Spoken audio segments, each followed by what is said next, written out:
नमस्कार मित्रांनो, आपले स्वागत आहे एडिटिंग कट्टा या चॅनलवर.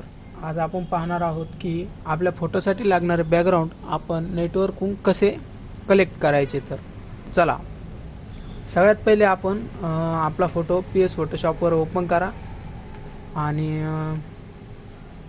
आता फोटो घेतलेला आहे. आपण आपल्या फोटोला व्यवस्थितरित्या क्रॉप करून घ्या, जसं की आपण पाहत असतो स्क्रीनवर. तशा पद्धतीनं बरोबर 8x12 जसं तुम्हाला लागते तसं करून घ्या. आणि आता घ्या जसं की फोटोमध्ये थोडीफार चमक येईल. नंतर आपला फोटो हा क्लीन झालेला आहे, पण त्यावरील डार्क सर्कल हे कसे काढायचे तर चला तुम्हाला सांगतो. तर जे दाबा, जे म्हणजे आपल्या कीबोर्डवर जे असतं ते जे दाबा, म्हणजे डार्क सर्कल व्यवस्थित होतील. तर म्हणजे काय, त्याचं नाव पूर्ण आहे स्पॉट हायलाइटिंग ब्रश टूल. तर ते तुम्ही क्लिक करा आणि तुमच्या चेहऱ्यावरील स्क्रीनवर दिसत असेल तशा पद्धतीनं डार्क सर्कल काढून घ्या.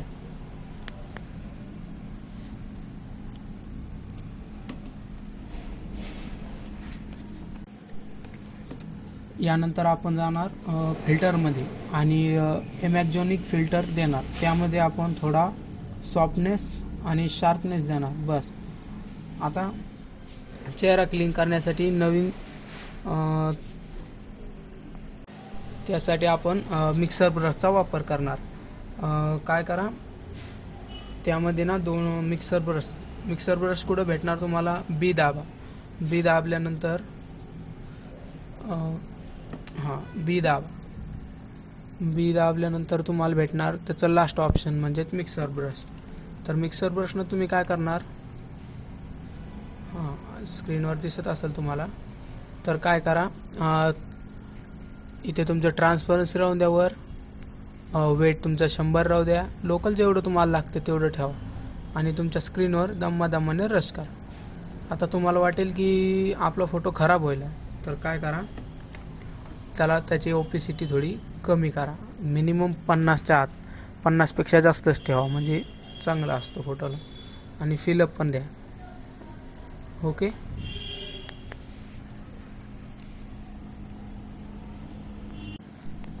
आता आपल्याला फोटो खराब झाल्यासारखा वाटतो मिक्सर ब्रश केल्यानंतर, पण तसं नसतं. तुम्ही काय करा, त्याची ओपेसिटी मिनिमम ठेवून ठेवा 50च्या आसपास, आणि मग त्याचं फिलअप मिनिमम थोडं ठेवून द्या.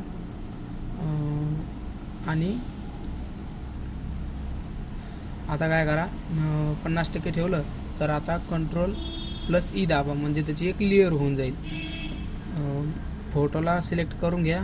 आता Alt+Ctrl+R दाबा, म्हणजे 2 नंबरचं ऑप्शन. Ctrl+R पहिले. आता आपला चेहरा क्लीन झाला. तर आपल्याला करायचा फोटो क्लिक. तर तुम्ही काय करणार, सिलेक्ट मध्ये जाणार, कुठं जाणार, सिलेक्ट मध्ये जाणार, तिथं सब्जेक्ट क्लिक करणार आणि थोडा टाइम घेता ये. सब्जेक्ट क्लिक करणार आणि त्यानंतर तुम्ही दाबणार Alt+Ctrl+R. दाबणार Alt+Ctrl+R. बस, तुमच्या पुढे एक नवीन पेज ओपन होईल.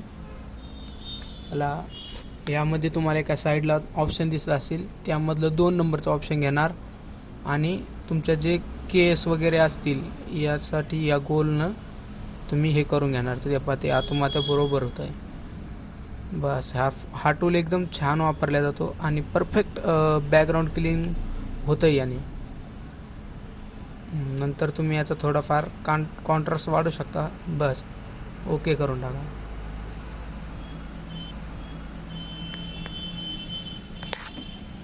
आता तुमचा फोटो हा पूर्ण म्हणजे सब्जेक्ट क्लिक झालेला आहे तुमच्या फोटोचा. तर तुम्ही काय करणार, आता Ctrl+J न याची एक नवीन लेअर करून घ्या, म्हणजे तुमचा जो सब्जेक्ट आहे तोच पुढे येईल. आणि आपण सब्जेक्ट क्लिक केलेलं आहे, सगळं झालेलं आहे. आता आपण जाणार आहोत क्रोमवर गेल्यानंतर तुम्हाला सर्च करायचं Pinterest.com. यानंतर तुम्ही Pinterest.com येणार तर तुम्हाला इथं सर्च ऑप्शन दिसेल. यावर तुम्ही टाकणार स्टुडिओ बॅकग्राऊंड. टाकलं हां, तर स्टुडिओ बॅकग्राऊंडवर तुम्हाला अनेक अशा